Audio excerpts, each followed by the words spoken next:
welcome back to another Artifact Corner. Today we will be looking at a delicate ivory fan from the Victorian period.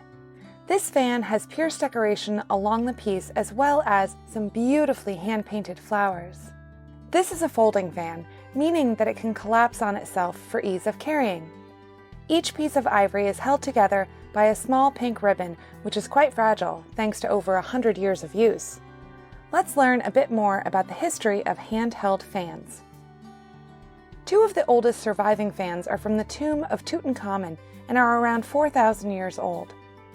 In ancient Egyptian, these fans were called shuwt, meaning shadow or shade, and feathers would have extended from the metal frame. These were highly prized objects in ancient Egypt. Around the same period in ancient China, they were also using handheld fans. These were typically made from woven bamboo and wood. Fan design and construction in China evolved to use a variety of materials including paper, metal, leather, and feathers. Ancient Greeks and Romans also used handheld fans, though almost none survive. They are portrayed in mosaics and on pottery from the time period. While the shapes, materials, and decorations for handheld fans in the ancient world varied widely, all of the fans were a single piece, known as a rigid fan and not articulated, i.e. a folding fan. The folding fan, as opposed to the much older fixed or rigid fan, is popularly thought to have originated in Japan around 670. Made of wooden or bamboo strips threaded together and secured by a rivet or pivot.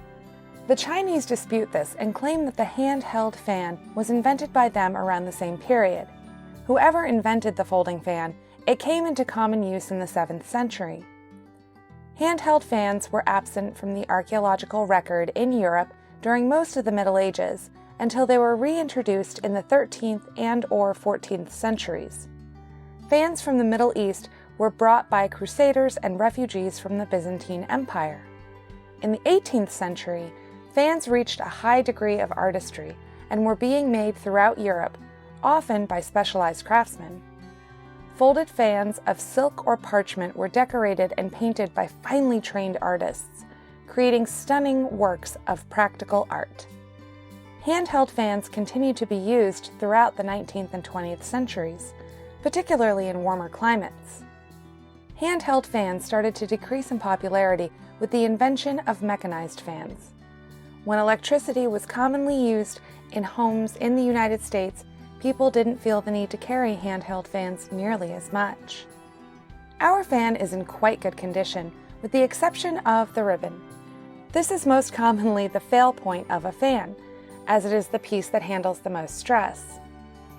In the Victorian period, if the ribbon broke, you would simply remove and replace it with a new ribbon, and the fan was as good as new. But because this is an artifact, we'll leave the original ribbon in place. All of the painting and decoration on the fan is in fantastic condition. The colors of the flowers are still remarkably vivid, and there is very little flaking of the paint. This is a beautiful little fan, and we are so lucky to have it in our collections. Thanks so much for stopping by.